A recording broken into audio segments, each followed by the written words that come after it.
Looking to improve your life, brush up on your personal growth techniques? You are in the right place. Welcome to Life's Little Lessons with your host, author of Designing Your Own Destiny, Kevin A. Dunlap.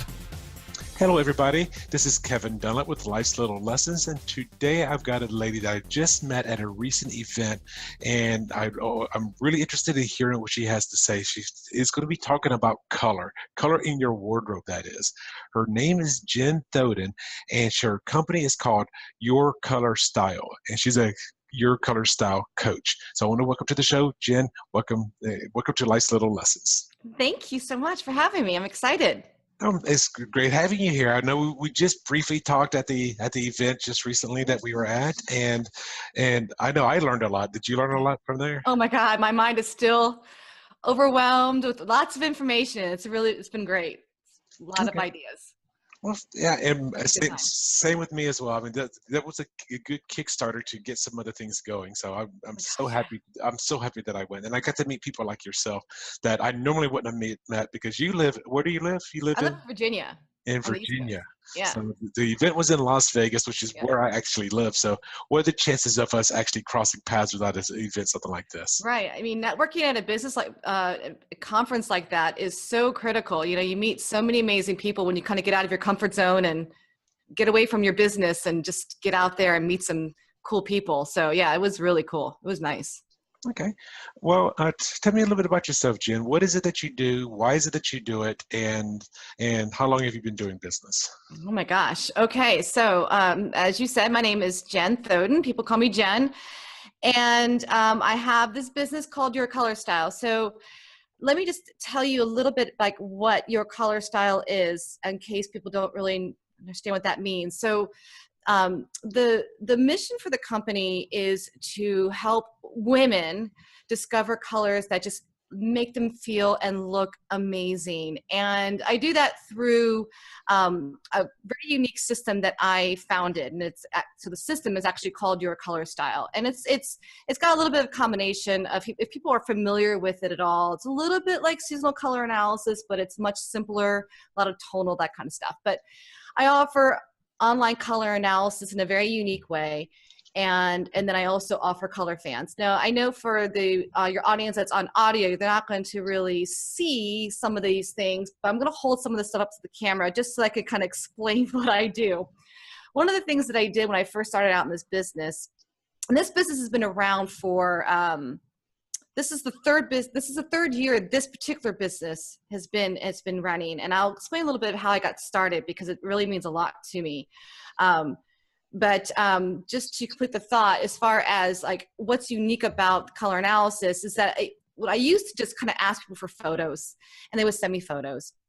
And it really wasn't that very accurate. And so now I have kind of like these color analysis cards. They're really pretty. And so people order these, and then they can hold them up to their face and send me photos, and it's a lot more accurate because I kind of get a reference. And then they get to figure out what colors look really great on them through a program and stuff. And they can order their color fans and start editing their wardrobe and going shopping and that kind of stuff. And it really boosts their self-confidence in what they want to wear. So this came about in a really interesting way because I actually am a business owner for 20 plus years, and not this particular business. And so just to kind of tell you the story, the original business that I had was called Simple Sewing Projects. And I actually it's a very similar business model to what I'm doing now, a lot of digital products on how to make window treatments. And I actually had a warehouse inventory to, make these things, and employees, the whole bit. And it grew quite a bit. And I ended up selling it, and around that same time, I ended up separating from my husband. So I went back to work full time for a bit, and I was like, I sold the business, and I went back to work full time. A lot of that had a lot to do with me trying to sort of save the marriage, and so there's a lot of emotional decision in that, and we can talk about that later if you want. But when I finally separated and moved back and moved out and have my own place and stuff is when I kind of really hit this low point. And, it's not really easy to figure out why, I'm all of a sudden on my own.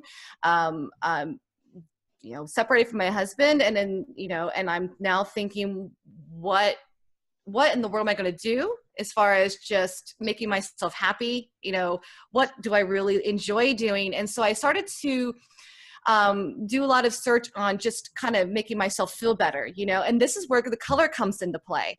I was really trying to figure out how to sort of make myself feel better about myself. And so I started to kind of look like, what colors look good on you and that kind of stuff. And I came across, seasonal color analysis, and you get to figure out what color palettes look good on you and stuff. And so for those who are listening, I was a light spring. And so I put on this, coral pink color. And what's really it's kind of funny, but really meaningful to me, because when I wore a color that all the documentation that I read was supposed to, it's supposed to bring out the color, color in your cheeks and stuff. And I'm like, well, what the hell, because I just wasn't feeling really good about myself. I had put on weight, and I was really not great. And I went to work the next day, and I got all these compliments. People were saying things like, wow, you look really pretty today. Or, did you do something different with your hair? Or, that kind of stuff. And it was that boost. It made me feel so good. It was something that I really needed, and I realized that I wanted to figure out a way to really help people just like me that are going through some sort of phase in their life that is bringing them down. And it's not just about the color. It's a vehicle to really give you that confidence in yourself, because color can be so, so powerful. And so the more that I started to develop this business, I really studying color. Now, I actually have a bachelor's of fine arts, so I'm all about color anyway. You can probably tell my personality is very colorful. And so it wasn't like a real leap to figure out what I wanted to do. So I actually studied. I got certified like 3 different times with 3 different programs, trying to understand what to do and how to do it. And so I ended up actually creating my own color system, because that's just how my brain thinks. I want to do my own thing, right? Entrepreneur heart. And my goal really is just simply to give women opportunity to very quickly and easily find something that just makes them feel really good about themselves. Putting on a color that when they look in the mirror, they can just go, wow, I look really good, and really kind of just starting to give them that one little boost, that one little step to kind of move them forward.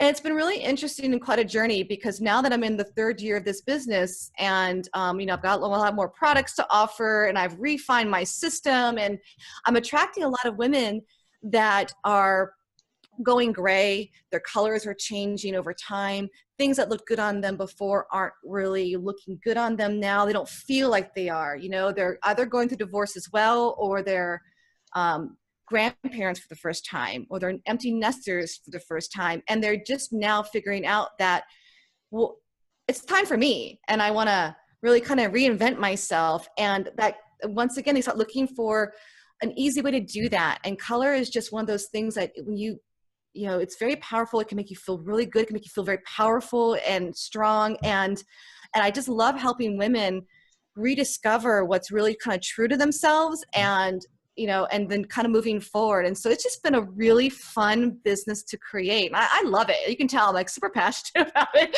It's my thing. I really enjoy it. So that is who I am. Well, then let me ask you this: your client, your ideal client, is this somebody that's going to be like, say, a public speaker, a corporate executive, or somebody just your average day worker, or who's your ideal client? That's a great question. My ideal client happens to be, so I target the consumer, but what's really interesting is that these women are all very business-minded. They're professionals. Some of them are actually going back to school at 50, 60 years old, like going back to college, and they want to feel like they're not old. Do you know what I mean? Like, not the 50 and 60s old, but they don't want to feel old around all these younger people that are in school. They want to kind of feel pulled together. So the ideal audience that I attract are women that are 40 plus, 40, 50, 60, sometimes even 70, which I love, and they're looking for simple, really easy ways to just get do something really more meaningful in their life. Some of them are starting businesses. They finally retired from their corporate job or their full-time job, and now they want to do something for themselves. They want to start their own business, and and that's one of the things that I've started offering. So I created a certification program to be your color style coach, right? And this year, especially with some of the inspiration that we got from this last conference, I'm pulling together a full program now. It's not just being certified, but it's being certified and creating your own business. How do you do that? How do you all the mechanics and tips to really be your own business owner and get your own clients and do your own thing. So I'm really passionate about that because I think that a lot of the times we hold back to what we really truly want to do, and so whatever phase that is, go for it, So you're helping these women not only change their wardrobes and change their confidence and how their outward image is. You also can if they were wanting to, provide a kind of like a franchise, kind of like their own certification where they could go and teach other people the same things that you're teaching. Exactly. And I think that's just really empowering, if you're really passionate about it and you want to help other women, this is just a great way to do that, and it's a great way for me to help keep continuing that message of just being really true to yourself and to not be afraid, to not hold back, and color is a great vehicle for that. Oh, and a moment ago, for those of you that are just listening to the audio, she did hold up a whole bunch of little color swatches, I guess, kind of like color swatches if you were painting a house or something. And so those of you that, you can always watch the video and stuff. There you go right there. Yeah. And so if, let's say, for example, let's say purple, a certain shade of purple is looking good on somebody, and you probably I'm assuming you go through more than just one color, because otherwise it becomes monotone and there's no change. So are they now redoing their wardrobe and they're like maybe getting rid of their stuff? And yeah, it's really fun. So I have this style club. So it's a community. So a lot of people end up joining that because it's very inexpensive and they get access to the Facebook group. And so they get very social. And so what a lot of them do is once they kind of get their color fans in their hand, they now have this vehicle where this tool where they go into their closet and they start gutting their closet and they start getting rid of all the things that are colors that have been draining them and never felt good to begin with. And now they have a good reason to do it. And so they take photos of before and after where their closet is down to 10 things. And and it feels so good. It's kind of like they're just making room for themselves to finally kind of fill in those gaps. And so they just get rid of all the things they just don't want anymore. Mm-hmm. And then they go shopping. So, they take their fans with them and they go shopping, and then they take photos of themselves in their new clothes. And it's really fun. And I think it's just really liberating too. It's like when you finally get rid of all that stuff that just takes up noise, mm-hmm. It's gone. So. Well, because I know I went through something very similar back in almost 8 years ago. It was early 2010, about actually mid 2010, and I ended up losing 60 pounds in a 3-month time frame. And one of the things I did was I went into my closet is I got to get rid of all my fat clothes. Yeah. I mean, literally, I got rid of just about everything that I owned, with the exception of my suits and maybe 1 or 2 shirts until I would, because I did it 2/3 of the way through my weight loss process. So I kept a couple of things until I got to the size I wanted, and I didn't have somebody like you there, so I ended up taking 2 women with me to go shopping. Only problem was one of the women they went to the wrong store. It was on the opposite side of town. Oh, funny. So aww. I was with my one friend, and she was close to my age, and the other female was actually about 10, 12, 15 years younger. Mm-hmm. So what we ended up doing was I go to a clothing store, I put something on, and friend number 1 said, "It looks good on you." She took a picture of it, and she texted it to the other friend. So funny. Oh my gosh. And if the second friend said that it looked good, then I bought that outfit. So I wanted to make sure it fit both. So it's kind of like what you were doing, but I was just doing it just for myself. But it's all about that self-identity, right? I mean, you don't want to identify with that anymore. You're ready to do something new and be something, be more you and more your ideal version of you, right? And so, I totally get that. Just kind of get rid of the old and make room for the new. Oh, exactly. And so I went through the same transformation like some of your clients are doing. So let me ask you this. Do you ever deal with men, or is it mainly women? Because you kept talking about women. Well, I know. And so right now my main audience is women, but it's really funny because I have several male email subscribers and YouTube subscribers that chime in on a regular basis. And they've asked me, what about the men? And they ask me very specific questions. So not yet, but it is part of the vision to bring in the male audience, but it's a little bit different. It's a different marketing style, it's a different content. And so they're not ready yet. It's not time, because once we do, we have to focus on it for a while. So it adds value. So I'm still playing with how I can start to introduce content that is more for the male audience. And so not yet. Soon. The only reason I'm asking is because I'm just now also just getting out on stage. I'm doing public speaking things, and now also I want to look the best when I'm out there on stage, just so I can influence better. And if I'm feeling good up there, I'm going to deliver a better message. Exactly. Well, Kevin, you can always contact me. I'll help you. All right. Thank you. Thank you. So you've been doing this for 3 years with your color style. Yes. Actually, you know what? I take that back. Actually, this is the beginning of the 4th year. So 3 full years, and this is the beginning of the 4th year. Okay. Yeah. And did you start that while you were still doing your your simple sewing projects? No. So I had sold that maybe 6 years ago. And then I went back to work for a little while, in a graphic design kind of role. I'm a user experience designer, so it all relates to what I do for my business now. But no, so I went back to work for a little while. And then when I finally, when I separated from my husband and moved into my own place, is when I was like, okay, I got to do something. Cause I'm an entrepreneur at heart, wasn't happy working full time anyway. And so then that's when I started it. So this one is fairly new and doing very well. And in a way, although I missed my other one because I don't think I was really ready to sell it. I'm kind of glad that I did, because I'm so much more passionate about this one, and so I feel like I'm really making a difference in people's lives, where the other one was great, but this one's much more meaningful to me. So. And that's so good to hear, because I've only had one other guest on my show so far, and that was a gentleman by the name of Jim Gusick. He's episode number 4. Okay. And he's the only other person that has actually started a business, scaled the business to where he had employees to the point where he could actually sell it to another person.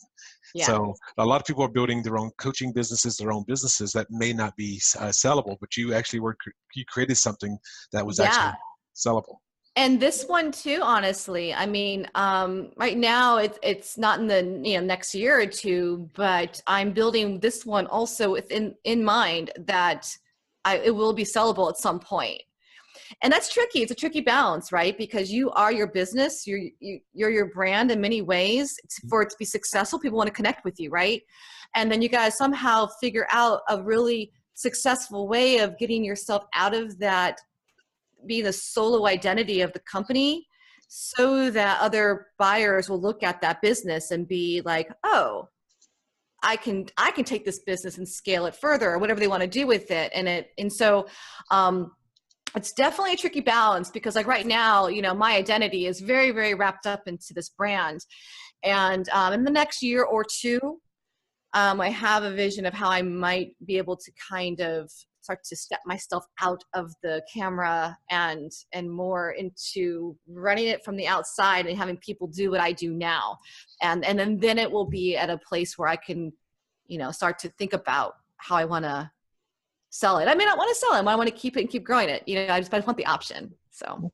And that's good, because there's a lot of people that are listening to the show are going to be entrepreneurs. So that's something that they definitely need to be considering, is when can you build, if you're going to have a true business, it has to be something that at some point in time that you can sell it. And a lot of people are not that way. But you're doing great by starting with the certification program.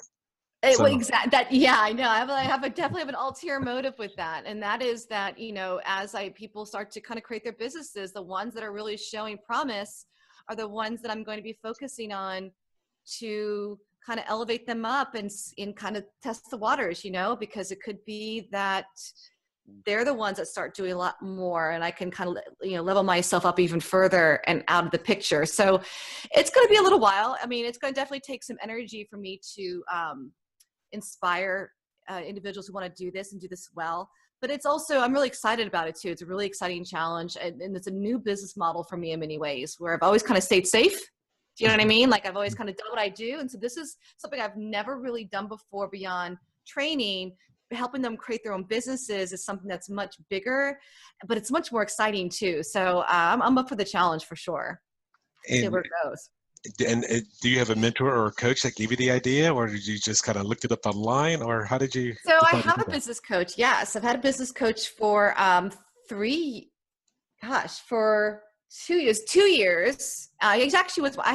He's been my life coach before that, believe it or not. So I've actually been with this person for 5 years, and so he's my business coach now for starting on the third year of this business. And it's not that he necessarily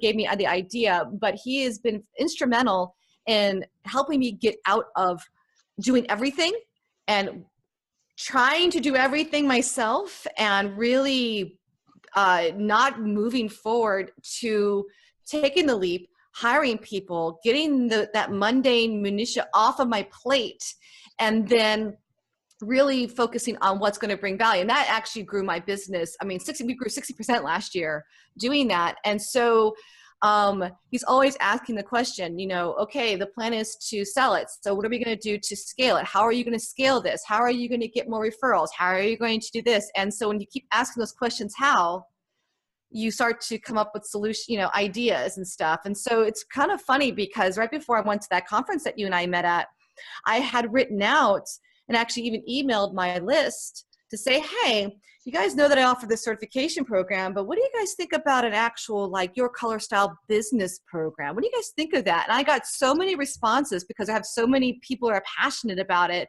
And so that was kind of seeding there. And then stepping away from the business for four days at the conference really kind of set it home. And I got very clear. And I'm like, this is right. This feels exactly what I want to do. And I'm a very action-based person. And when something feels right, I just do it. I might fail, might make mistakes, but I'd rather be making mistakes and failing forward than just waiting for the right moment. There's never a right moment, so. That is so very true because I mean, we heard it at the conference, and I've heard it before. Obviously, you've heard it before. If you're taking no action, you're not going to be growing. But if you're taking action, even if you have setbacks or failures, then then you learn from it. Don't do that again. But the thing is, you have that momentum. You have that energy moving forward. Yeah. That's phenomenal. There's never a right time. I mean, when I first started doing business for myself, I had 2 very small children, and I was pregnant with a third. And I was one of those moms with little ones, and they've been raised with me running a business. And, I didn't sleep a lot.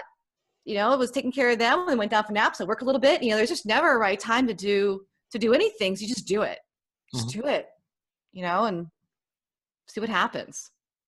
Okay, well, that's kind of glad you said that. So let me switch gears a little bit. Let's talk about your successes. So what were some of your early successes in your current business, or maybe you could talk about some of your early successes in your previous business? Okay, yeah, no problem. So, early successes. So, it's funny because one of the first things that I tried when I first started in business was my first ebook, right? I did a bunch of research on how to build a business online, how to make money online. And so I wrote my first book, How to Make Roman Shades. So if anybody knows what that is, it's a window treatment. And what's really funny is that I actually didn't really know how to make one. I knew that it was a good market to get into, and I am very creative. So it's not like I didn't actually do it eventually, but I learned it. I literally made my first Roman shade as I wrote the ebook. And this is I like to bring that up because people who are really trying to figure out what to do and they think that they're not the expert at something, sometimes you just got to share your knowledge and just become that expert. And so I wrote that one, and I'm a very good online marketer when it comes to SEO, keyword phrases and that kind of stuff. And literally after I launched it, within 2 days, I sold my first, ebook. I think it was $19. I can't remember what it was anymore, and I just started to sell them. And that was just my launching point. I'm like, this stuff works. This stuff works. I'm going to keep doing this. And, and it grew, obviously. It bloomed after about 2 years of really trying to figure things out and making a lot of mistakes. But so that was very early on. And so, now it kind of was almost the same thing. Even with this new business, I actually spent a year not really selling anything. I created the blog, and was called something very different. It wasn't called Your Color Style then. It was called Outfit Ideas for You. And I just started to create this blog and play with the concept of color analysis and color, did my own research, and just started sharing information. And I was just watching it at the Google Analytics to see if people are actually searching for this stuff. And is there an audience for it? And so again, there's another hot tip in there. Like if you're not too sure, create a blog and just start actively posting and sharing information. Because after 9 months of doing that, people were asking like, do you have ebooks? Do you have information? How do you, and so I started creating stuff. So I created style guides, like how do you wear these colors and that kind of stuff, and started selling them. And when they started buying, I'm like, this is it. This is what I want to do. And it kind of grew into so much more than just selling stuff. But it was that same kind of model. I had a blog and I started to create some digital products, and I knew that this was a good market to really tap into. And that's good that you're saying that, because I've heard this from multiple other sources that maybe you have too, is a lot of people go out there and they build stuff without really even testing the market, but you are actually reacting to market demand because you wrote the book and you were consistent with your blog so that you're getting out there, and that builds your SEO, that people start finding you, and then they start asking those questions like you said. Yeah. So, there's the demand. Consistency is key. Oh my gosh. I've made that mistake a few times where I've got excited about something and then you do a bunch of stuff and then you don't do anything. And you lose them in a heartbeat. I mean, oh my gosh. And people wonder like what happened to you, and you lose credibility. Like consistency is everything. And I tell people when they ask, I'm like, even if it's just, you only commit to like once a week, a post, a video, if it's just once a week and you just commit, better than doing like what I've done, which is 20 things and then nothing. And don't do that. Well, because I'm very guilty of that as well. In October 2016, I launched this show called Life's Little Lessons. Now I'm calling it Season 1. And I would say, okay, I'm going to launch once a week. I'm going to write something. I wrote a book called Designing Your Own Destiny. And the topics of that were little sniglets out of that book. But the first 3 weeks, I was consistent. Then I skipped a week. Then I did one. Then it was so inconsistent. And then in October 2017, that's when I started doing this what I'm now calling Season 2, which is an entrepreneur based. And the one thing that I've learned, and for those of you out there that are going to write a blog, do a podcast, do video, Facebook Lives, whatever your medium that you want to use, the consistency is important. And for those that are not live, like this podcast is pre-recorded, and your blog could be pre-written, so you can go and write 5 blogs in one afternoon, and this is every Tuesday at 6 p.m. This one is being launched, and therefore you've got your material because you wrote it when you're being creative. It's like this show here itself. I'm not launching this show the day that I'm recording it. I'm going to be launching it in the future. And if I record 2 or 3 this week, I've got all of that kind of what we call what is it called, in the can. That it's ready to be launched whenever you want to launch it. Yeah, exactly. And that's what I have learned. And so in order, like you said, I do the same thing in order to stay consistent, because I've got kids and a family, I got a family and they keep me busy. And so it's unrealistic for me to think that, every day at 6 o'clock, I'm going to, post something. No, I set a whole day aside and I set my lights and I record probably 7 hours of video. It's exhausting. And then I have it, and video is one of my big content pieces for me. Like audio is for you, video is for me, and so I will spend the entire day with that, and then I can chop that up and repurpose it, and then I've got content for like literally almost 2 months, like because I break things out and stuff. So, and it's all scheduled out there, and it Well, I was going to say that as well, because when I launched the podcast, I could load my podcast up on a Sunday night at 7 p.m. and say, no, it's not going to go live until Tuesday morning at 8 a.m. Same thing on WordPress. You could go on there if you know how to get into the back office. You write a blog. You don't post it now. You don't say publish. You just said schedule Tuesday at 8 a.m. and it's going to be Thursday, so it's not going to go out. So you can write all of those things all at one time and then just schedule it out, go on vacation, and it's automatically going out there without any other tampering that you have to do. So I schedule I schedule the WordPress blog. I schedule the YouTube video. I schedule the email that goes out to my newsletter to announce the content. And so, yeah, I'll be relaunching my podcast as well and video cast. And I decided that because it does take a little bit of time, when you're first starting out, you do a lot on your own. I mean, that's just the way it is. And that's okay. I do now have the luxury of having an amazing project manager. And so, because I'm going to be launching the podcast now too, that's about 5 more places to post content. And so I'm going to have her take over, and schedule it because it's one more thing that I need to get off my plate. So. Well, just like me, I'm starting to use other people to edit and launch. All they do is do the recording and write up a little bit of the description, and then off it goes. Yeah, exactly. So yeah, delegating feels really good. Well, I mean, they said it at this weekend, and I've heard it in many other things. And they were saying in the weekends is when you're doing work, let's say you have decent income coming in from your entrepreneur job. It's like, what is your hourly rate worth? Right. So if you're charging your clients, say $300 an hour for coaching or whatever it is that you're doing, and you've got $10 an hour tasky jobs that need to be done for your email campaigns, why are you doing it yourself?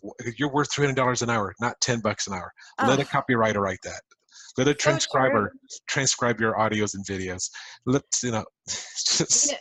And I mean, don't be wrong, like 2 years ago, I was like what a lot of people do, I just didn't think anybody could do what I did. I'm like, well, it's color.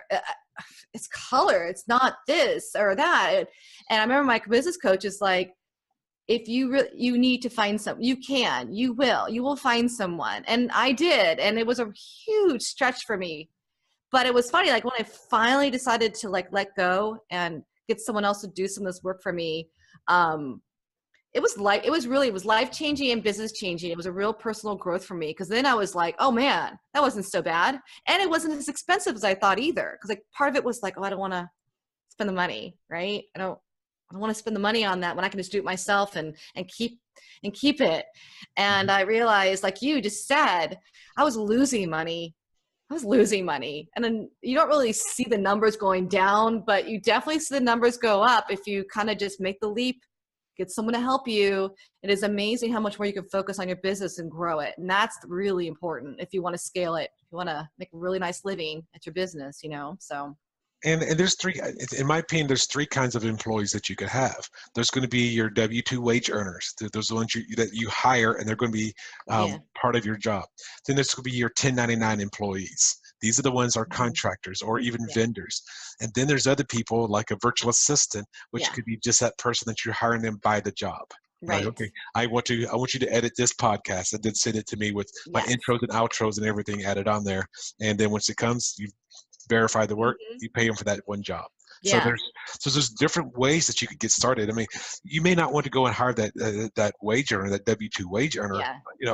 Start off with a virtual assistant. Exactly. Progress to a 1099 employee, and then progress to a full-time employee.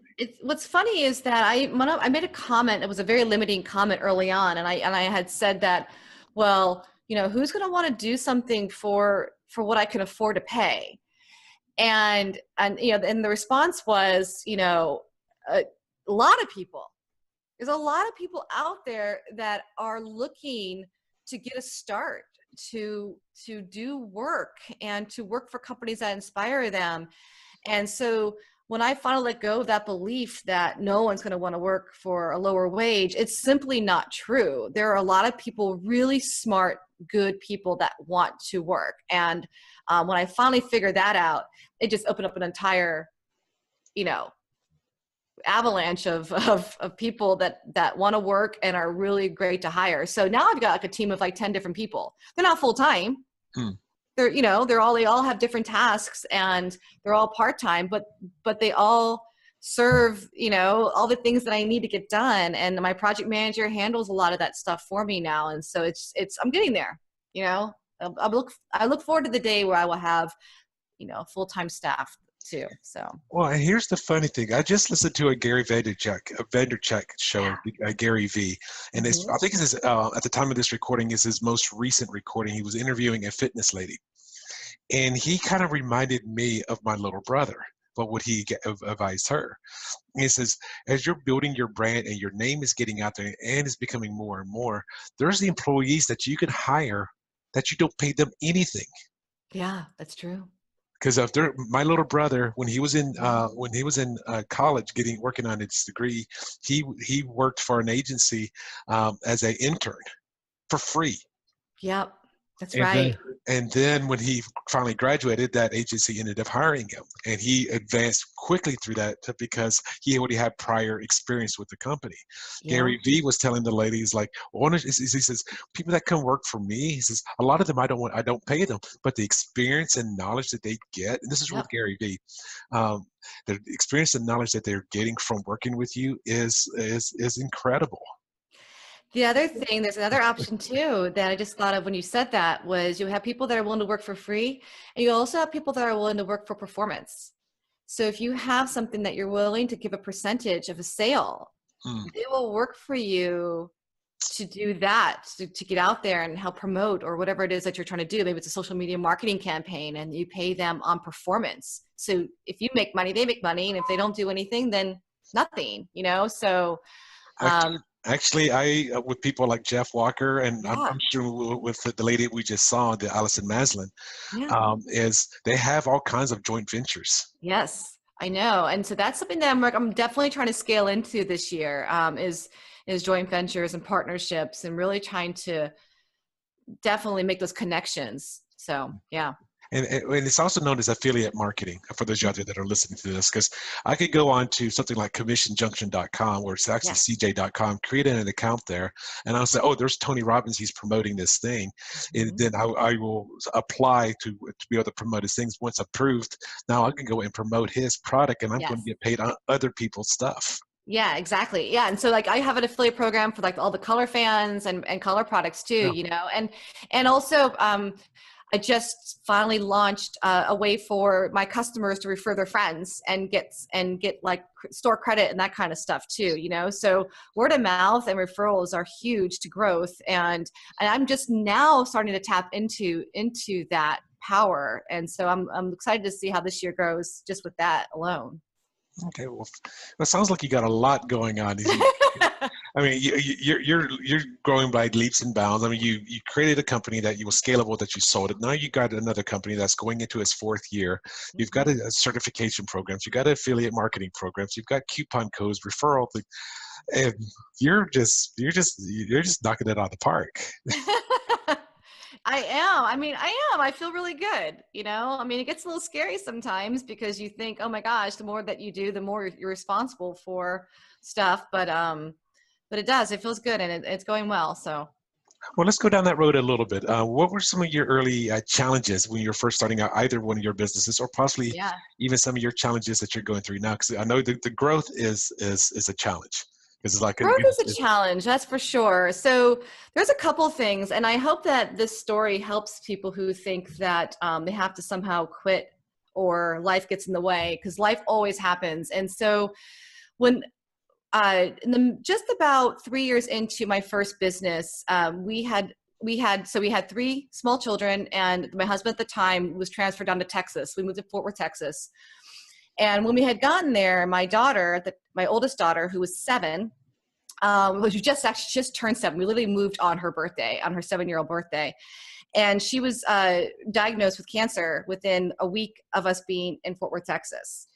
And so you can imagine just the pain in general anyway of having your child diagnosed with cancer. And for anybody who was curious, it was called osteosarcoma. So our life shifted very, very quickly from me running my business and my husband working full time to figuring out and trying to fight this disease with her. So, my business kept going, and it was in a way, it was a lifesaver for me to have something to focus on, because we spent many, many days in the hospital. And when she was home, she required a lot of attention. And don't forget, we still had 2 other children, and they were very young. So it was a life that was not, fun. And when I was home, I had my supplies that I was shipping like in my garage. Like, talk about Texas is hot.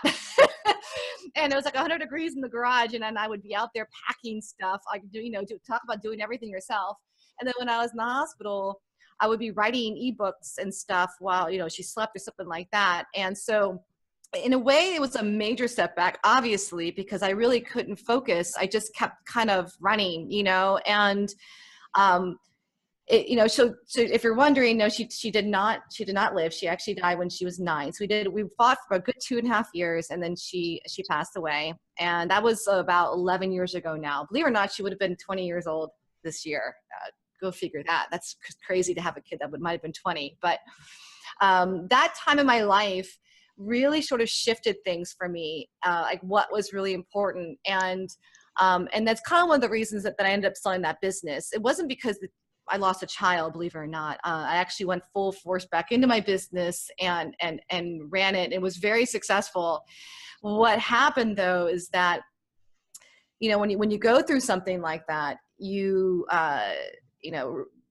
relationships that may not have been so steady to begin with start to really kind of implode, and so we moved back to Virginia to be with family and stuff. And my husband and I just weren't making it. And you could blame it on the death. I think it really, in some ways, is just that sometimes true, if you don't have a really strong foundation, things start to kind of fall apart. And so one of the reasons I ended up selling that business was that I thought that would somehow make things better. Like, he just started to stress about things that really weren't worthy of stressing about. And so that really kind of got in the way. And so my lesson from that is not to make people feel bad or feel sorry for me or anything like that. My lesson from it is that, I made a business decision around emotion.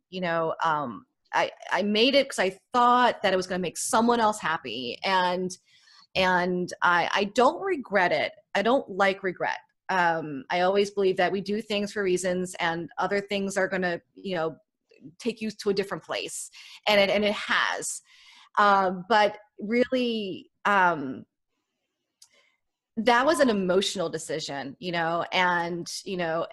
and I really wish I had made it in a clear head, because I think I would have probably sold it for more money, so it was a very trying time in business and obviously personal life. And so we, I ended up in the end, I ended up being single with no business. And that's when I was like, well, hell with that, I'm doing something else for me. And so this has been all about me. And so if you're wondering, I just got remarried in October and very happy. And he's an excellent partner in business as well as in life. And so it's been a really wonderful up curve since that, downtime. People say that when you hit a low, it's just because there's a high not too far from there, and that's kind of how I feel about this. It's like you go down and you go through all this stuff, and then you find what's brighter on the other side. So that's how I look at it. Oh, and that's a good thing, because you're not regretting. That's probably one of the best things that I'm hearing, is that what you learned from it. And yeah.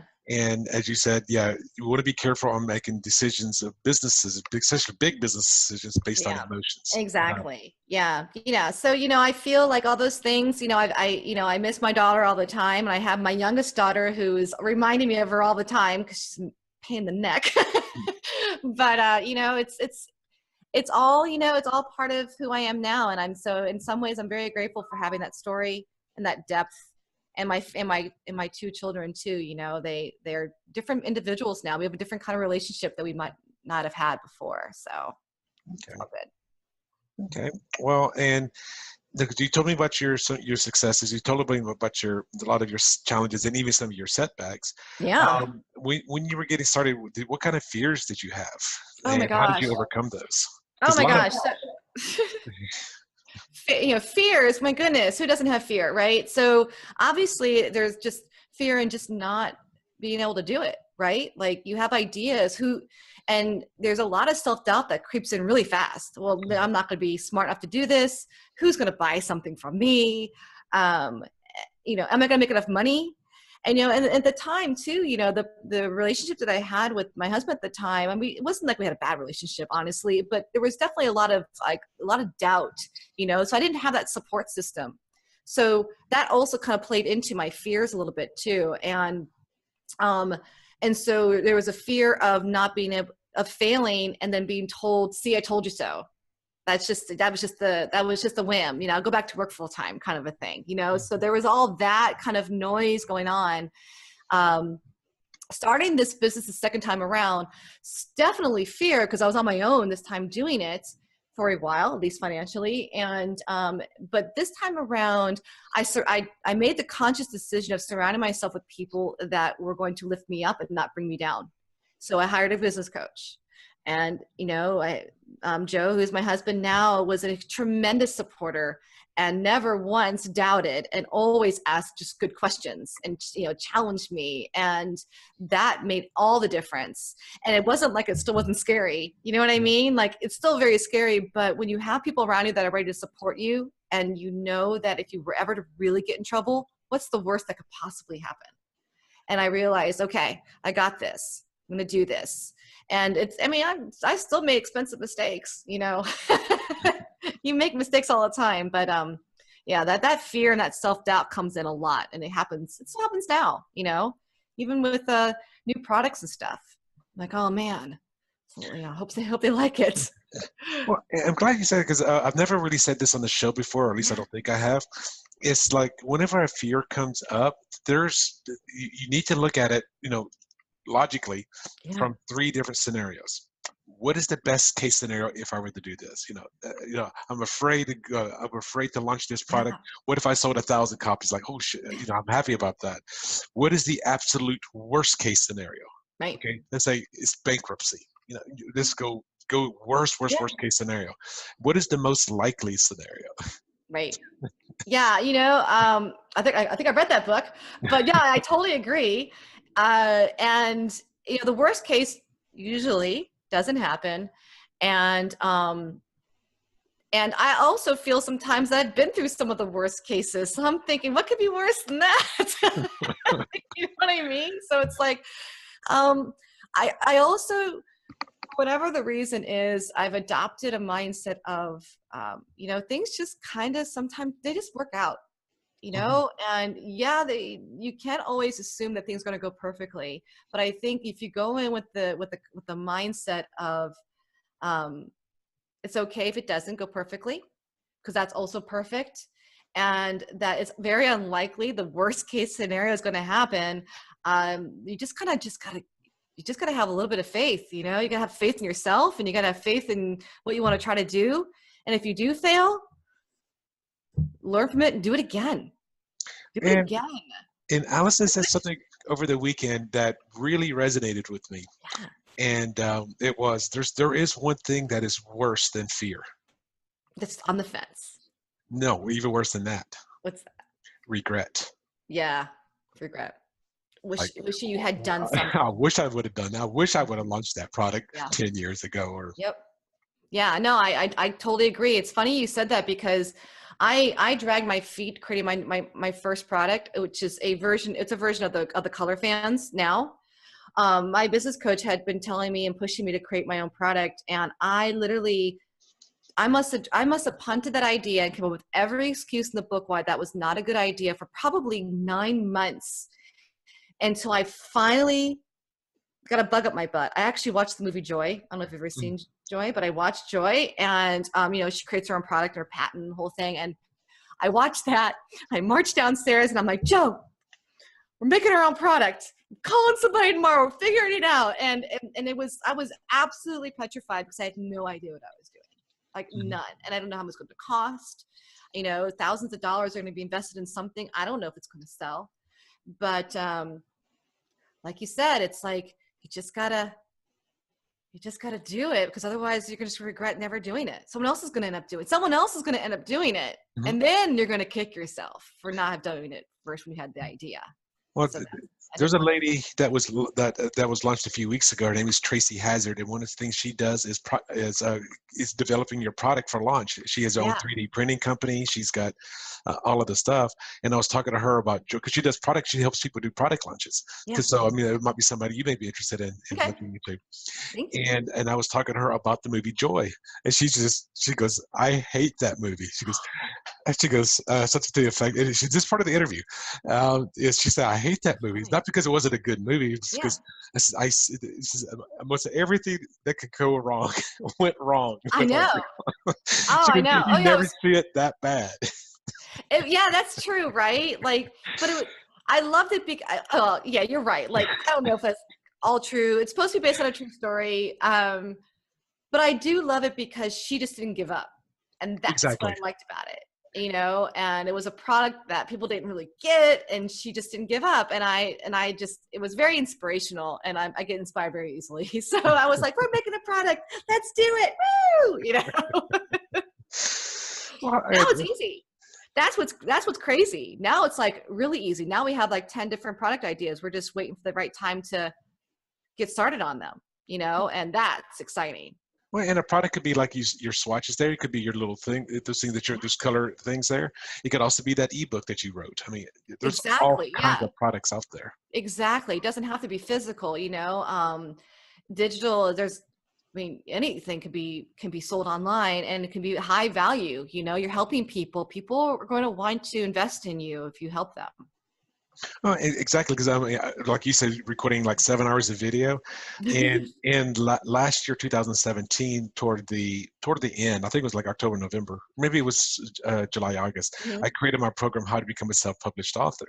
Yeah. And so I'm a 2-time self-published author. And when I was doing the video, what I did was, okay, I'm going to make this simple. It's only going to be 6 steps involved. So then I started scripting out what I wanted to put in the video, and then I ended up saying, wow, this is actually going to be 38 steps. This is going to be 38 videos. And I was shooting the videos, just in my office, in different parts of my office, and just bam, bam, bam, bam, using lavalier mics and things like that, just to get it out there. When I was like on video 32, I think it was right around 32, then I realized, oh, I got to make another video right around video 16.5. So there was a 39th video that was added on, because when I got to there, it's like, and I'll tell you what it was. It's like, okay, now you're with the formatter, you got your book formatted, now you guys can get ready to send it up to Amazon. And it's like, oh yeah, I got to have my ISBN numbers. Yes, But that's already past the formatting stage. So I got to go back. Okay, on 16.5, you have to go up to the Kindle version, Amazon version of their books for their self-publishing books, and you have to go in there and put in your title. You have to go through all these categories to get your ISBN numbers. Like, okay, well, there's those little steps. There's all little steps. They're easy steps, right? It's just you need someone to tell you to do them. Video is a great way to create content. And the thing is, once you've done it once, now you know how to do it. Yeah, exactly. Like I did the video, and things I did not know how to do was, how do I do a MailChimp email drip campaign? Yeah. Okay, how do I keep these videos private that it can only get to them on this? Okay, how do I do a shopping cart that has all these other things you may not think about? But once you've done it once, like, oh, that's easy. Now I can go and do that again. So bad. Right, that was pretty good. I can do that, and then you can actually tell someone else how to do it. So exactly. That's the whole point of being a coach or a trainer or having online products. Okay. Well, we're going to be wrapping up here in a moment. Any last lessons that you've learned that you would like to share with the audience that's maybe just starting out as an entrepreneur, or is that's trying to scale their business? Because obviously you've scaled a business already. Yes, I do have a few tips. I wrote them down. Oh, go. So yeah, I know. No, I won't be long. I know we're wrapping it up, but these I just feel like hopefully they can be very helpful to your audience. So first tip is that when you go into when you decide to start your own business, focus on running it instead of being self-employed. When you think of yourself being self-employed, you tend to do everything yourself, be a solo man company, and you risk not making a lot of money, you risk not growing, and you risk burnout and not really enjoying running your business anymore. So be a business owner, run your business, piece by piece, start building and running your business instead of being self-employed. Okay. And, so basically don't do it all yourself. Get help as soon as you can figure out how to do that. And, and then really, I think the other thing is to give up. I mean, not to give up, to not give up, to keep going. And I know people hear that all the time, but the people who are successful in business, the people that really, truly, can say, oh yeah, I have a successful business. Oh yeah, I'm a successful business owner. It's because they didn't give up. Because I assure you, when you first start, or you're starting your first year, you are going to come across things you are not even can imagine right now. They're going to get in your way, and you're going to want to stop. You're going to want to go. It's just easier to go back to work. It's just easier to do this instead. And the people who are successful are the ones that didn't stop. They just kept at it, and especially if it's something that you truly believe in. So don't give up. And there's never the right time to start. There's never the right time. And so if you've got kids and you think, oh, I'll wait until they get older, or, oh, I'll wait for this instead, just start, even if it's a slow start. Starting is better than nothing, because just like Kevin had said with the regret, you're going to regret one day that you didn't start sooner. 10 years is going to fly by before you know it. And you could have had a business for 10 years and who knows where it would be, so just start, don't wait.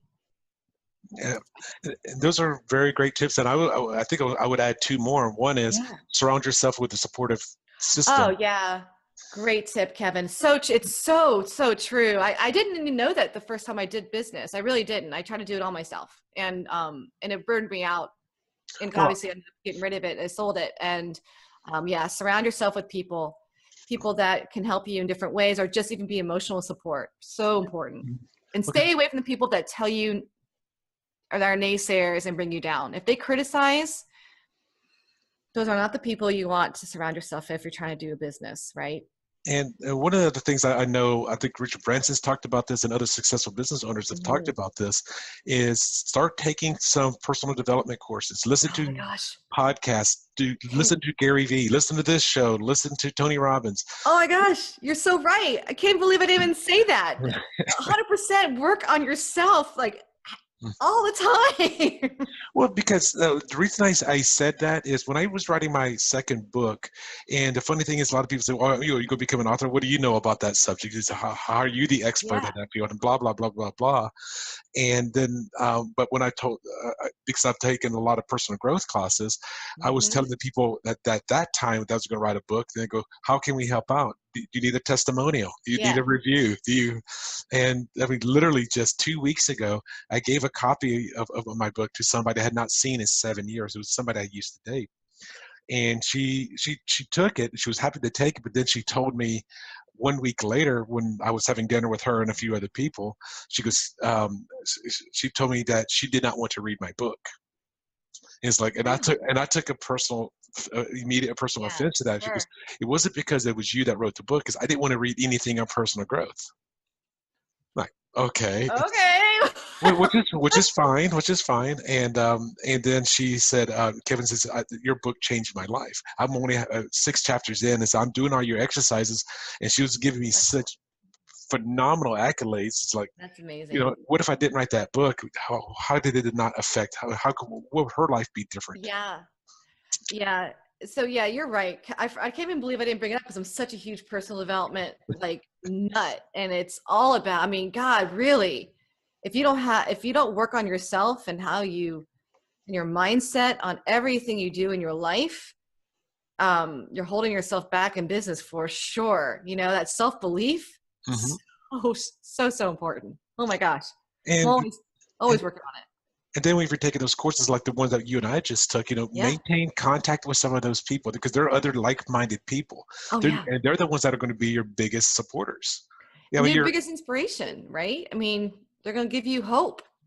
Well, because they're going to be at different levels of their business. Like you, for what you're doing right now, you're you're a few steps ahead of me what I'm trying to do. But then again, I've met other people at the show that I'm a few steps above where they're at. Yeah, So surround yourself with other like-minded people. exactly. And if your mom, your dad, your husband, your wife, boyfriend, girlfriend, whomever is trying to say no, you can't do it, just say, well, thank you for your feedback, but I don't want to listen to it right now. Yeah. And that's where that personal development work really helps, because you've got to have a really strong sense of self.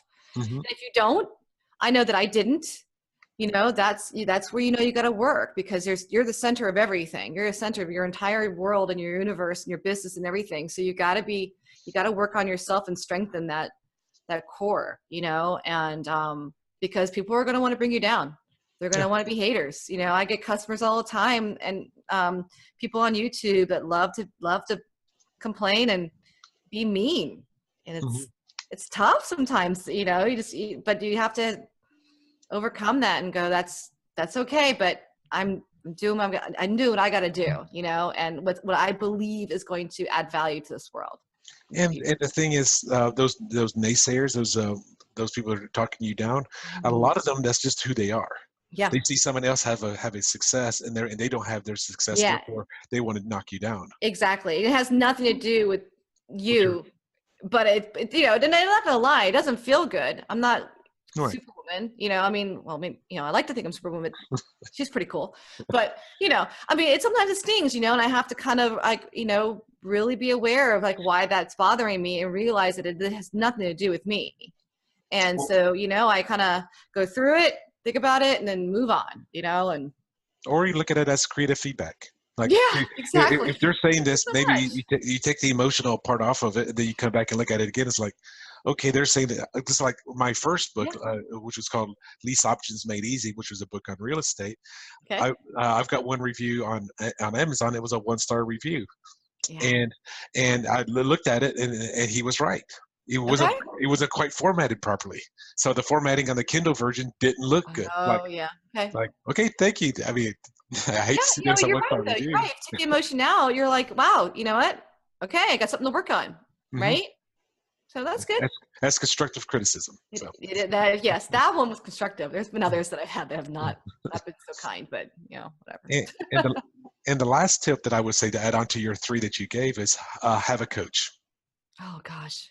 If you're going to be doing color styles, have that color or fashion coach. If you're going to be getting into business, that's what you do. If you're going to be getting into a business, that's what I do. I'm doing a business coach. If you're going to be doing whatever it is that you're doing, have somebody that's going to be a coach. And if you're going to be a coach, like myself, you're going to be a coach, then you should have a coach as well. Yes, so you still need a coach. Well, because you need to come from the place of authenticity. Yeah.